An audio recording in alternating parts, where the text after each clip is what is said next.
И снова здравствуйте! Для того, чтобы разобраться с темой отвода, можно прочесть много литературы и везде увидеть абсолютно разную, кажущуюся порой даже противоречивую информацию, очень разные схемы. Кто же прав? Есть стандартное определение назначения отвода центра спинки изделия. Для хорошей посадки изделия, для удлинения спинки, для лучшего приталивания.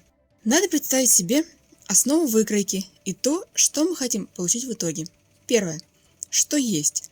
Выкройка по стандартам или выкройка на индивидуальную фигуру по собственным замерам.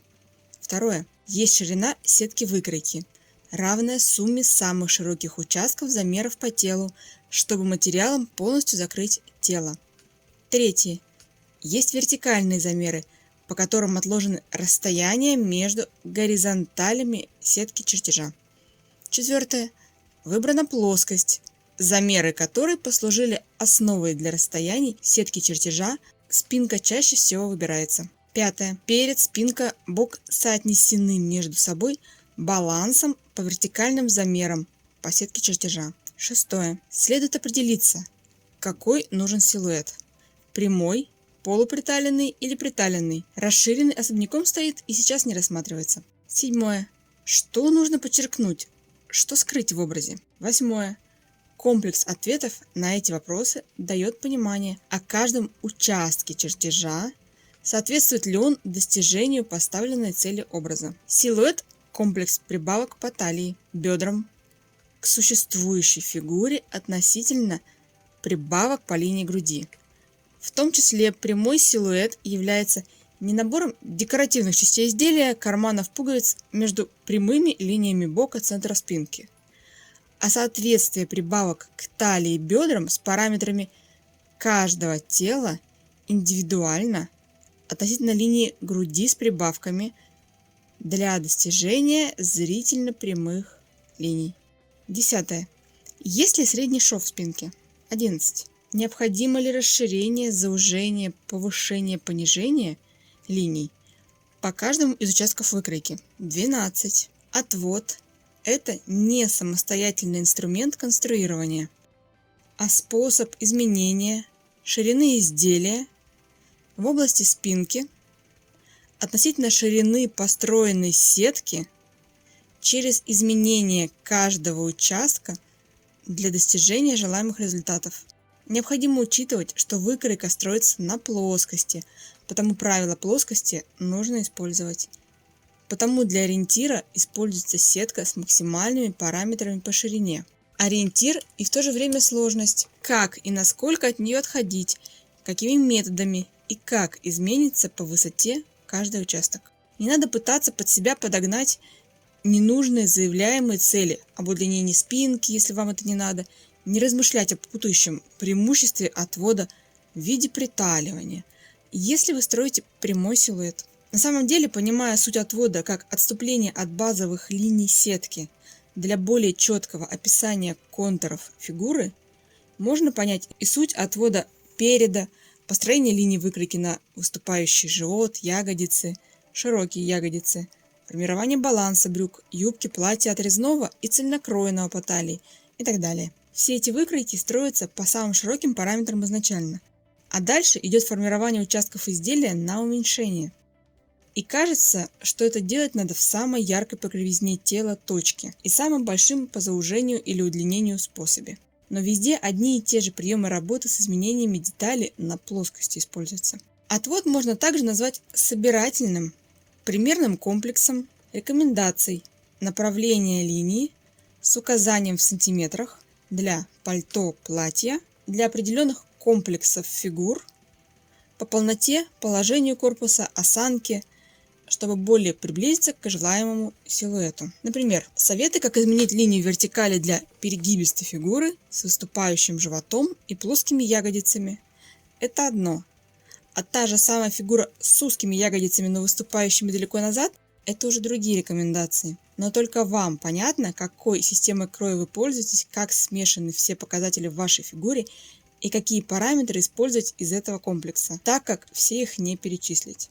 Несоответствие высот на разных плоскостях переда, спинки, проймы можно подправить через свойства прямоугольника по расширению, сужению в одном или нескольких местах. Итак, Ориентируемся на параметр одной плоскости, например, спинки, и от нее чертим расстояние по высоте и ширине между линиями сетки чертежа.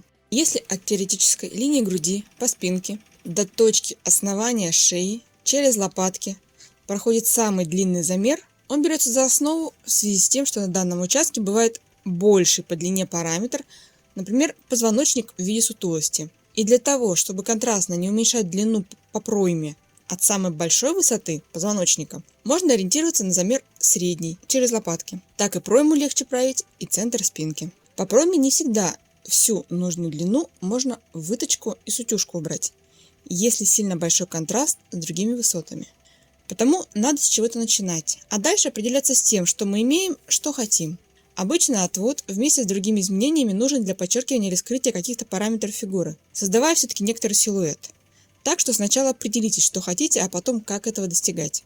После того, как определено свои или стандартные параметры отложены на чертеже, какие нужны прибавки по талии и бедрам для конкретных параметров тела, чтобы создался нужный зрительный силуэт, уже определяется, что и как делать с центром спинки, то есть насколько в данной ситуации производить изменения, нужно ли оно. Например, для сутулой фигуры может как раз таки и понадобиться удлинение спинки относительно стандартной, в то время как для индивидуальных отложенных замеров там уже и так нужные длины отложены. В то же время, имея базовую выкройку даже по своим параметрам, при необходимости создать более подчеркнутые приближенные к телу линии, например, не легкое платье, свободное, а подчеркивающий спинку пиджак, может понадобиться дополнительное удлинение линий спины. Надо помнить, что по прямой линии любое изменение детали отразится на противоположном краю. И чем дальше расстояние, тем больше эффект изменения. Потому изменение прямолинейного направления по талии отразится на линии низа изделия максимальным образом, чтобы избежать сильного прилегания к ногам внизу, а расстояние от вертикали чертежа по талии имеет свои границы для каждого силуэта и каждого положения корпуса, который измеряется по касательной между прогибом талии и лопатками и выступом ягодиц. Если силуэт нужен прямой, шва по центру спинки нет, то по линии талии от ширины сетки можно порекомендовать не больше 1,5 см отведения от изначальной вертикали. Дальше от точки основания горловины прямая линия ведется до низа изделия. Линия прямая, так как ткань складывается пополам симметрично для левой и правой половинок спинки. Линия талии и бедер низа проводится перпендикулярно отведенной линии центра спинки. Линия груди остается также параллельной полу, какой была изначально. Для прямого силуэта со швом по линии талии отличие заключается в возможности подчеркнуть очертания спинки от лопаток вверх до линии горловины. Так, по линии основания горловины отвод составляет полсантиметра для стандартных и сантиметр для сутулых фигур.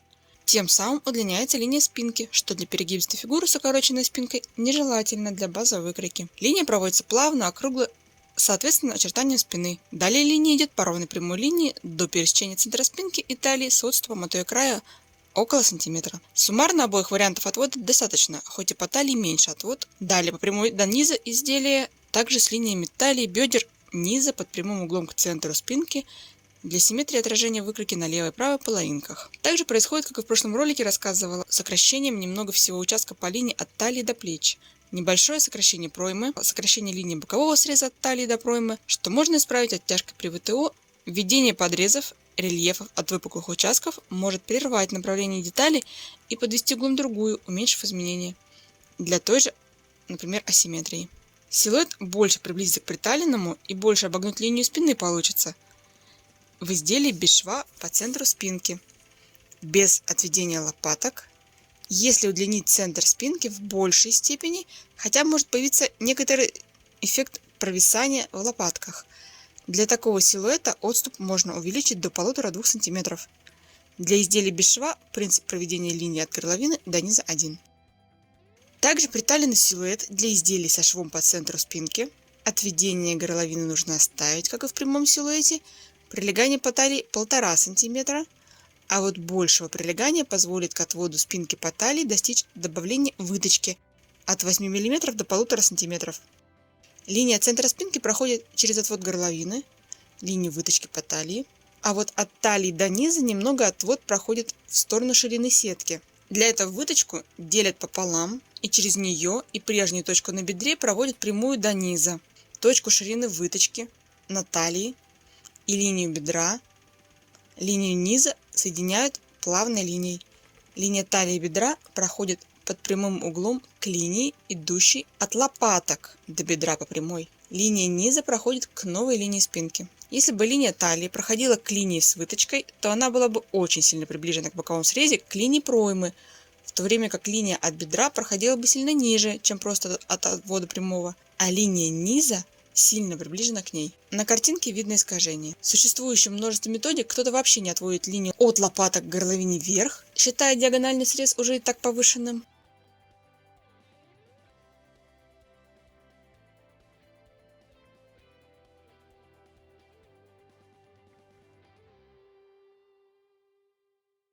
Кто-то повышает линию горловины, считая нормальной методикой для некоторых фигур именно подчеркивание продолжения линии вверх. Это позволит уменьшить необходимость ВТО с утюживанием плечевой области изделия. С одной стороны, можно увидеть, что проводимая под прямым углом горловина к спинке чуть занижена от точки основания, если не повышать отведенный участок от лопаток. Вполне нормально предполагать удлинение по данному контуру, особенно если на фигурах не только легкие изделия, но и одежда, предполагающая под собой ниже лежащие слои одежды, чтобы огибать эти слои одежды. Тогда точка основания шеи будет лежать над первоначальной линией по высоте, а расстояние до лопаток будет тем же. Удлинять стоит данный участок, в том числе для тех, у кого ниже 7-го шейного позвонка могут быть дополнительные жировые отложения. Всегда про любой эффект надо помнить. Любые рекомендации даются на стандартную фигуру при расчете по табличным меркам. Следует соизмерять со своими данными, надо ли это. Во-первых, это, конечно, как было сказано, вернет точку основания шеи ближе к изначально замеренной, уменьшит возможное изменение баланса спередом. Для тех, у кого есть жировое отложение ниже 7-го шейного позвонка, может понадобиться уменьшение линии горловины для большего прилегания к шее. Для отложений у основания шеи, наоборот, ширина горловины, естественно, шире, чем по сравнению с табличными без них. Помним, если строим по своим замерам, тогда что расширять? Все контуры фигуры и соотношение их с рельефами, силуэтами не характеризовать, но главное это оценивать и анализировать, какая имеется фигура, что нужно с ней сделать на каждом конкретном участке относительно ширины и высоты сетки. Как изменение конкретного участка повлияет на ниже и выше лежащие слева, справа участки по исключительно тем правилам, которые есть в геометрии. В связи с тем, что лист это плоскость, а тело это объемы, не так уж много существует возможных вариантов того, что сделать, чтобы из плоского листа оформить объем. Конечно, надо не забывать об уравнивании боковых срезов переда и спинки. К тому же линия спинки может идти не только прямой линией, но и криволинейно, округло, выпукло, для напуска, например. Модели бывают разные. Для изменения силуэта можно и положение линии талии менять по высоте. Выпуск об изменении видения силуэта был ранее.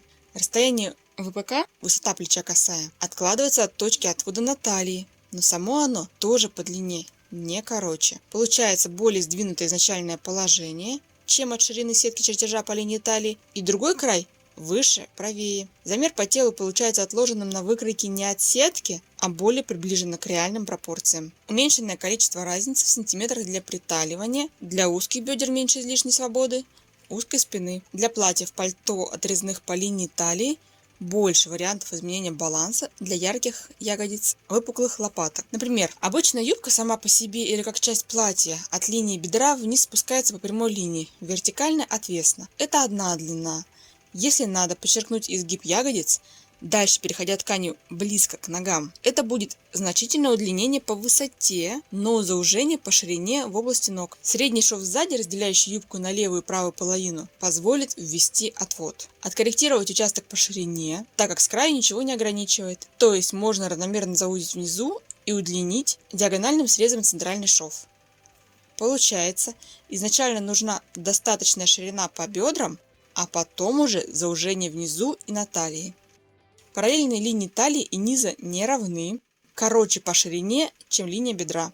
Тем самым шов отходит от своего вертикального положения, отводится, удлиняясь по вертикали, заужая края по ширине. Потому вопрос о курице и яйцах можно перефразировать, что нужно расширить на широкие бедра или заузить от стандартной по ширине юбки, или может удлинить диагональ центра на выпуклые бедра.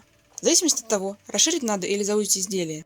Отвод выполняется на расширение увеличение длины в сторону от центра детали за край, либо вовнутрь детали для заужения. Первый вариант, например, для расширенного силуэта. Роль играет рисунок, толщина, состав ткани. Относительно того, что ширина сетки строится по самому широкому участку, а далее идет все на заужение, ситуации бывают разные, и в том числе с введением рельефов может изначально быть расширение, но в сумме с рельефами ширина будет меньше, чем ширина сетки. Все надо индивидуально рассматривать. Когда говорят, что для мужчин желательно такие-то расстояния по отводу, другие для женщин, но кто скажет, что у всех женщин фигуры женские, а у мужчин мужские? Речь больше о комплексе признаков, характерных для пола, возраста. Перегибистые фигуры уменьшают отвод, сутулые увеличивают. Разница примерно в полсантиметра. Необходимо не забывать для ширины сетки чертежа, для прилегающих и полуприлегающих силуэтов, что ширина сетки чертежа изначально включает в себя стандартные замеры, плюс отвод, плюс ширину возможных рельефов. Если на линии проймы есть выточки, швы, их надо учитывать сразу в ширине сетки. Для изделий по крою реглан можно часть утюживания проймы перевести в выточку среднего шва для повышения горловины спинки. Отводы используются в мужских, женских, детских изделиях. Средний шов спинки может участвовать в формообразовании, а может быть для декора, вставок, введения шлицы, складок, застежек в конструкцию. Чем больше швов вводится членящих изделия, тем больше возможность конструктивно изменить форму изделия, как нам надо, заузить или расширить. Изначально наша ширина сетки чертежа близка к цилиндру. Если вводятся вертикально разделяющие изделия швы, то их вертикальные срезы должны иметь рельеф и направление, просчитанные влиянием на всю форму изделия сверху до низа. Облегчить влияние изменения всего среза на контрастные участки на разных по высоте положению можно, введя дополнительное членение. Это рельеф для непарных несимметричных срезов. Главное стремиться набираться опыта, а не подбирать идеальную в теории методику.